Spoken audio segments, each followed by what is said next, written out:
गर्मी भी है, मौसम भी ऐसा ही है, तो इनका मैं जज्बा देख के दिली खुशी हुई है कि आप में ईमान की बहुत ताकत है और आप इंशाल्लाह सारा दिन भी खड़े होने के लिए तैयार हैं। ये जो स्वीडन में ये जो कुछ कंडे कर रहे हैं, ऐसी हरकतें कर रहे हैं, तो मैं पाकिस्तान की हुकूमत से ये गुजारिश करता हूँ कि ये क्यों आए दिन हमारे दीन को छेड़ा जाता है।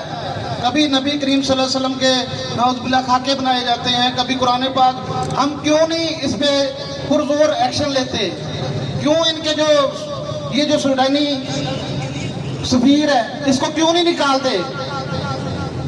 इस पे पाकिस्तान की कौम क्यों नहीं सड़कों पे निकलते पूरे तरीके से कि हम इनको मैसेज दें, इनकी प्रोडक्ट जो है उनको इनका बाइकाट करें, ताकि ये यहूदी लोग जो हैं ये हमें सिर्फ चेक करते हैं कि इनमें दीन की, अपने कुरान की, अपने नबी की, इसमें इनमें कितनी जो है वे चेक करते हैं आए दिन।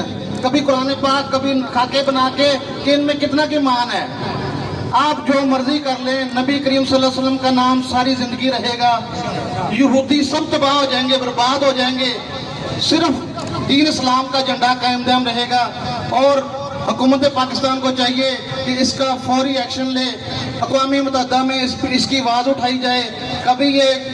कभी कोई यहूदी कोई मुल्क जो है ये ऐसी हरकतें करता है, कभी कोई करता है, इसको मुंह तोड़ जवाब दें, ताकि ये आए दिन अपने मुसलमानों को ये जोड़ते हैं, इनको पता चले कि मुसलमान इकट्ठे दीन इस्लाम की खातिर जान देने के लिए तैयार हैं।